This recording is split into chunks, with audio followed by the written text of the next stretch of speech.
আসসালামু আলাইকুম। এইমাত্র একটা চার্জার ফ্যান আসছে। চার্জার ফ্যানের সমস্যা হইলো কারেন্টে চলতেছে।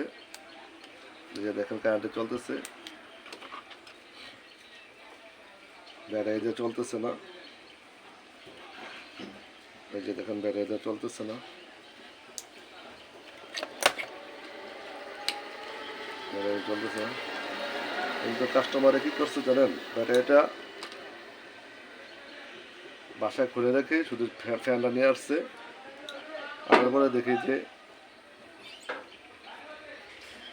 যে কারেন্ট লাগালে যে ব্যাটারির মধ্যে যে ভোল্টেজটা যাবে, এই ভোল্টেজটা যাইতেছে না। পরে আগের ব্যাটারিটা নিয়ে আসেন, ব্যাটারিটা নিয়ে আসছে, এনে দেখি ব্যাটারিটা ভালো আছে, 6 ভোল্ট 4.5 এম্পিয়ার। এখন খোলার পরে দেখেন এই যে এখানে একটা ফিউজ আছে, ফিউজটা একবারে জং ধরে জ্বরে পড়ে গেছে। এখন এই ফিউজটা যে কোনো একটা তার দিয়ে শর্ট দিয়ে দিবেন। আর যারা এরকম বোকামি করবেন না, যারা ফ্যান আছে ব্যাটারিটা সহ নিয়ে যাবেন।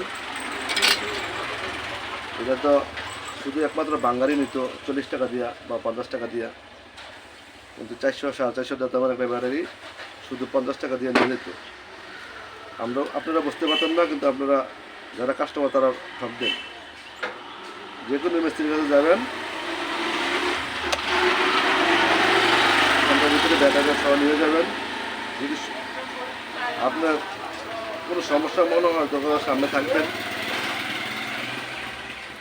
থেকে ব্যাটারি লাগিয়ে নিয়ে যাবেন। যদি ব্যাটারি ভালো থাকে তাহলে ভালো থাকলো। এই যে দেখেন, ব্যাটারি লাগাইছি, এখন চলতেছে। যে এই যে দেখেন একটা শর্ট দিয়ে দিছি ফিউজের জায়গায়, এখন চলতেছে। ভালো ভালো ভিডিও পেতে পাশে থাকবেন, ফলো দিয়ে রাখবেন। ধন্যবাদ সবাইকে।